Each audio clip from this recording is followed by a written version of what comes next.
வணக்கம் நண்பர்களே. நாம் இன்னைக்கு இந்த வீடியோவில் என்ன ஒரு முக்கியமான தகவலை பற்றி பார்க்க போகிறோம் அப்படின்னு சொல்லிட்டு பார்த்தீங்கன்னா, இப்போ வந்து நம்ம விஜய் டிவியில் ஒளிபரப்பாகிற சூப்பர் சிங்கர் ஆகட்டும், ஜீ தமிழில் ஒளிபரப்பாகிற சரிகமப்பா, லிட்டில் சாம்ஸாக இருக்கட்டும், இல்லை சீனியர் ஜூனியர் எதுவாக இருக்கட்டும், இந்த போட்டிகளில் அந்த பார்ட்டிசிபேட் பண்ணுற குழந்தைகளை பார்க்கும்போது எல்லாருக்குமே பிரமிப்பாக இருக்கும். இன்ஃபேக்ட் சூப்பர் சிங்கரில் நான் ஜெயிச்ச நிறைய பேர் வந்து இன்றைக்கி வந்து தமிழ் சினிமாவில் பெரிய மியூசிக் டைரக்டர்ஸாக மியூசிஷியன்ஸாக இருக்காங்க அப்படிங்கிறது பலருக்கும் தெரியும். அதுக்கு ஒரு பெரிய எக்ஸாம்பிள் யார் அப்படின்னு சொல்லிட்டு பார்த்தீங்கன்னா ஷிவாங்கி. ஏன்னா அவங்க வந்து இன்றைக்கி ஒரு சோலோ கம்போசராக இன்றைக்கி வந்து இண்டஸ்ட்ரியில் வளம் வந்துட்டுருக்காங்க. அப்படிங்கிறதுக்கு ஒரு முக்கிய காரணம் அவங்க வந்து சூப்பர் சிங்கரில் ஒன் ஆஃப் த பார்ட்டிசிபெண்ட்டாக இருந்தாங்க அப்படிங்கிறது பலருக்கும் தெரிஞ்ச ஒரு விஷயம். இதில் வந்து நிறைய பேருக்கு இந்த சூப்பர் சிங்கர் ஆகட்டும், சரிகமபாவாகட்டும் வாய்ப்புகளை கொடுத்துட்டு வருது. அப்படிங்கிற பட்சத்தில் ராஜலக்ஷ்மி தம்பதிகள் ஆகட்டும், இல்லை நிறைய பேருக்கு வந்து இந்த அவங்களுடைய வாழ்க்கையவே வந்து ஜீரோலேருந்து ஹீரோ அப்படிங்கிற லெவலுக்கு வந்து கொண்டு வந்திருக்குது. அந்த வகையில் நிறைய வந்து ஏழை குழந்தைகள் ஆகட்டும், மெயினாக வந்து ஒரு இன்னைக்கு வந்து சூப்பர் சிங்கரில் சரண்ராஜா ஒரு செகண்ட் ரன்னரப்பாக ஆனார்ல சரண்ராஜா. அவர் வந்து ஒரு ஏழை குடும்பம், அதாவது அவங்களுடைய வில்லேஜுக்கு போனால் நமக்கு வந்து சிக்னலே கிடைக்காது. அந்த அளவுக்கு ரொம்பவும் ஒரு ரிமோட் வில்லேஜ்லேருந்து வந்து இன்றைக்கி சூப்பர் சிங்கர் அப்படிங்கிற ஒரு பெரிய கார்ப்பரேட் ஷோவில் இன்றைக்கி ரன்னரப்பாக ஆயிருக்காரு. அப்படிங்கிறது ஒரு பெரிய விஷயமா இன்றைக்கி பார்க்கப்படுது. அதுக்கு அவர் சொல்கிறது என்னன்னு சொல்லிட்டு பார்த்தீங்கன்னா, சங்கீதம் அப்படிங்கிறத நான் சின்ன வயசுலேருந்து முறையாக கற்றுக்கல, ஏதோ எனக்கு தெரிஞ்ச மாதிரி நான் பாடிக்கிட்டு இருப்பேன். அந்த அளவில் தான் நான் இந்த சூப்பர் சிங்கரோட ஆடிஷனில் கலந்துக்கிட்டேன். எதிர்பாராத விதமாக நான் ஆடிஷனில் செலக்ட் ஆகி பாட வந்தப்போ என்னுடைய முதல் 2 பாடல்களை கேட்டுட்டு அதுக்கப்புறம் எனக்கு மிஷ்கின் சார் ஒரு பெரிய வழிகாட்டுதலாக இருந்தார் அப்படின்னு சொல்லிட்டு சரண்ராஜா நிறைய சொல்லியிருப்பாரு. இன்னைக்கு சரண்ராஜா ஆகட்டும், நிக்கில் ஆகட்டும், வின்னர் நிக்கில் ஆகட்டும், அவங்க 2 பேருக்கும் இன்னைக்கு தனியான ஒரு ஃபேன் பேஸே இருக்குது. இந்த நிலையில் இன்னைக்கு சரிகமப்பா அப்படிங்கிறதும் ஒரு பெரிய சிங்கர் ஷோ தான். அதில் வந்து பார்ட்டிசிபேட் பண்ணியிருக்க ஒரு சின்ன குழந்தை பேர் தான் அபிஷேகா. அபிஷேகாவோட பாடல்களை பார்க்கும்போது உண்மையிலேயே வந்து ஒரு குழந்தையோட குரல் வளத்துலேருந்து இந்த பாடல் கண்டிப்பாக வரல. அது உண்மையிலேயே அந்த குழந்தையோட கடவுள் ஆசீர்வாதத்தால் தான் அந்த பாடல்கள் அந்த குழந்தையோட குரல்லேருந்து வருதே தவிர இது வந்து அந்த குழந்தையாலேருந்து வரலை அப்படிங்கிறது சொல்லியிருக்காங்க. ஏன்னா இந்த அளவுக்கு ஒரு பாட்டு, அதாவது கர்ணன் படத்தில் வந்து கண்டா வர சொல்லுங்க அப்படிங்கிற ஒரு பாடல் இருக்கும்ல, அது அந்த குழந்தை பாடும்போது ஆல்ரெடி கெஸ்ட்டாக வந்திருந்தா பாண்டியராஜன் சார் வந்து என்ன சொல்லியிருந்தாரு அப்படின்னு சொல்லிட்டு பார்த்தீங்கன்னா, உன்னை யாராவது இந்த பாட்டை மறுபடியும் பாட சொல்லி கேட்டிருந்தாங்களா, நானே இறங்கி வந்து தயவுசெய்து போதும் பாடாதம்மா அப்படின்னு சொல்லியிருப்பேன். எனக்கு வந்து பொதுவாகவே நாட்டுப்புற பாடல்கள் அப்படின்னாலே ரொம்ப பிடிக்கும். ஆனால் அதில் நீ இந்த பாட்டு உண்மையிலே பாருமா புல்லரிச்சிட்டு போயிருச்சு. அது மட்டும் இல்லாமல் என்னுடைய கிராமத்துக்கே நான் ட்ராவல் பண்ணிட்டு வந்த ஒரு ஃபீல் வந்து இருக்குது. உன் குரலில் இருக்கிற அந்த அந்த ஒரு ஜீவன் வந்து அப்படியே எனக்கு உள்ளுக்குள்ளே ஒரு மாதிரி செய்யுதுமா. உன் குழந்தை உன்னுடைய அந்த வாய்ஸ்லேருந்து வர அந்த நாதம் இருக்குதுல்ல, அது அவ்வளோ அழகாக இருக்குது. ரொம்பவும் அதாவது ஒரு சங்கீதம் அப்படிங்கிறது நிறைய, அதாவது நிறைய ஒரு ட்ரெயின்டு மியூசிஷியன்ஸ் கிட்டேருந்து நிறைய பேர் கற்றுக்கிட்டு வந்து பாடுவாங்க. அது பெரிய விஷயம் கிடையாது.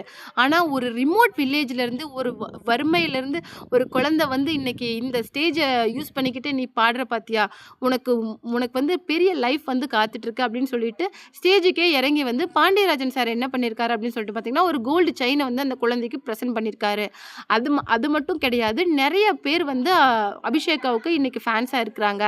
அதில் முக்கியமான ஒரு விஷயமே என்ன அப்படின்னு சொல்லிட்டு பார்த்தீங்கன்னா, ரீசெண்டாக வந்து அபிஷேகாவோட பாடல்களை கேட்குறதுக்கு அவங்களுடைய டீச்சர்ஸ் ஆகட்டும், அவங்களுடைய ஊர் தலைவர், ஊர் மக்கள் நிறைய பேர் வந்திருந்தாங்க. அப்போது வந்து நிறைய எம்ஜிஆர் பாடல்கள் ஆகட்டும், பழைய பாடல்களுக்கு அந்த பாடல்களை இருக்கிற மாதிரியே ட்ரெஸ் போட்டுட்டு வந்து பாடும்போது அந்த மேனரிசத்தோடு வந்து அபிஷேகா பண்ணியிருப்பாங்க. அதுக்கு அவங்களுடைய ஊர் தலைவர் வந்து என்ன சொல்லியிருக்காரு அப்படின்னு சொல்லிட்டு பார்த்தீங்கன்னா, எங்கள் ஊருக்கு இப்போ ஒரு மொத்த அடையாளமாக இருக்கிறது அபிஷேகா தான். எங்களுக்கு ரொம்ப சந்தோஷமாக இருக்குது. எங்களை பொறுத்த வரைக்கும் எங்கள் ஊரோடைய அந்த காவல் தெய்வமான அந்த ஆத்தாவே இந்த பொண்ணோட நாக்கில் இருந்து பாடுறா அப்படின்னு தான் சொல்லணும். ஏன்னா இந்த குழந்தைக்கு அந்த அம்மாவோட அருள் அப்படியே இருக்குது அப்படின்னு தான் நாங்கள் பார்க்குறோம். ஏன்னா இவங்க பாடும்போது எங்களுக்கு வந்து எப்படி இருக்குது அப்படின்னு சொல்லிட்டு பார்த்தீங்கன்னா புல்லரிச்சு போயிடுது. அப்படியே ஒவ்வொரு பாடல்களையும் கேட்கும்போது எங்களுக்கு வந்து எங்களை அறியாமே மெய்மறந்து மெய்சிலிர்த்து போயிடுது.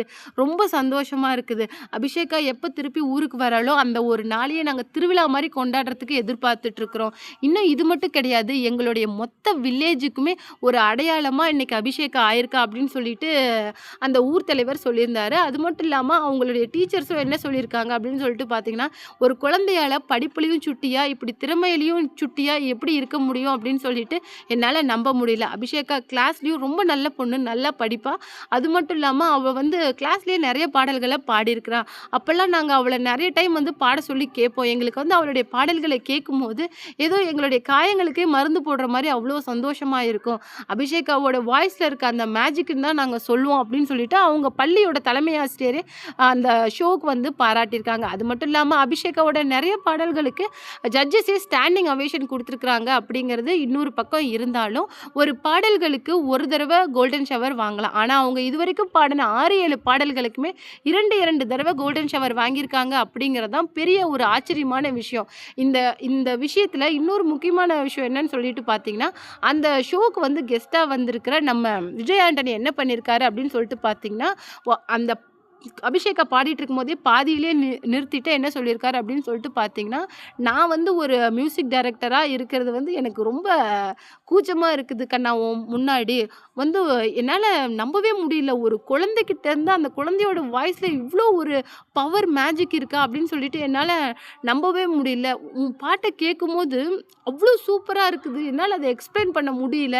அப்படிங்கிற மாரி சொல்லியிருந்தாரு. அது மட்டும் இல்லாம அவருடைய நெக்ஸ்ட் மலேசியா கான்சர்ட்ல வந்து "நான் அடிச்சா தாங்க மாட்டேன்" அப்படிங்கிற பாடல வந்து உன்ன பாட வைக்கிறதுக்கு நான் நெக்ஸ்ட் டைம் உன்ன கண்டிப்பா கூட்டிட்டு போறேன் அப்படிங்கிற மாரி சொல்லியிருக்காங்க.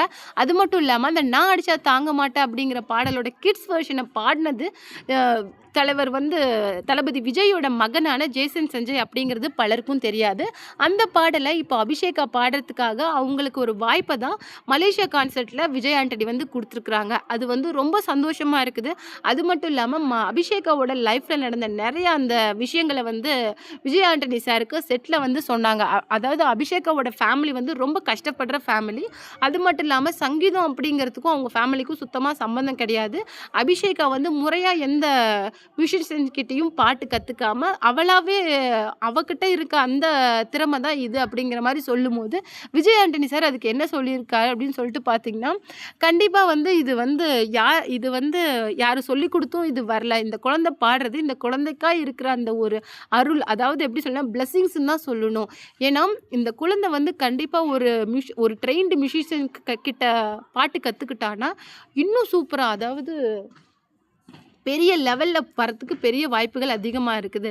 அதாவது சரிகமபாவுக்கு சரிகமபாவோட ஸ்டேஜ் தான் நம்ம அபிஷேகா அலங்கரிச்சான்னு சொல்ல முடியாது. சரிகமபாக்கே அபிஷேகாவால ஒரு பெரிய அடையாளம் கிடைக்க போகுது அப்படிங்கிற மாரி தான் சொல்லணும். அப்படின்னு விஜய் ஆண்டனி சார் சொன்னதுக்கு ஜட்ஜஸ்லாம் என்ன சொல்லியிருந்தாங்க அப்படின்னு சொல்லிட்டு பார்த்தீங்கன்னா, "சார் நாங்க வந்து ஒவ்வொரு டைம் அவ பாடும்போதும் அவளுக்கு 2, 2 தடவ நாங்க கோல்டன் ஷவர் குடுக்குறோம். அது மட்டும் இல்லாம நெறைய கிஃப்ட்ஸையும் குடுக்குறோம். எங்களாலேயே வந்து ஒவ்வொரு டைமும் அவள புகழ்ந்து புகழ்ந்து எங்களுக்கு அது பழகிடுச்சு சார்" அப்படிங்கிற மாரி சொல்லியிருக்காங்க. ஒவ்வொரு டைமும் அவ பாடி முடிக்கும்போது நாங்க ஸ்டாண்டிங் அவேஷன் குடுக்குறோம். இந்த பாடல்ல தப்பு பண்ணுவாளா? அந்த ஸ்வரத்துல தப்பு பண்ணுவாளா? அப்படின்னு சொல்லிட்டு நாங்க ரொம்ப டீப்பா வாட்ச் பண்ணிட்டு இருந்தாலும், அவ எங்கள ஒவ்வொரு டைமும் ஏமாத்திட்டு தான் இருக்கிறா அப்படிங்கிற மாதிரி ஜட்ஜஸ் சைந்தவி ஆகட்டும், இல்ல ஸ்ரீனிவாஸ் ஆகட்டும் எல்லாருமே சொல்லியிருந்தாங்க. இதுலேருந்து ஒரு குழந்தையோட ஒரு திறமை அப்படிங்கிறது ஒரு ரிமோட் வில்லேஜ், அதாவது யாருமே அறியாத ஒரு ரிமோட் வில்லேஜ்லேருந்து எந்த அளவுக்கு வந்து இன்னைக்கு உலகம் ஃபுல்லா எதிரொலிக்கிறது அப்படிங்கிறத பார்க்கும்போது ரொம்பவும் பிரமிப்பா இருக்குது. இதுக்கு காரணம் அபிஷேகா கிட்ட இருக்கிற அந்த முழுக்க முழுக்க அவளுடைய நாக்குல இருக்கிற அந்த கடவுளோட பிளெஸ்ஸிங்ஸ் தான் அப்படின்னு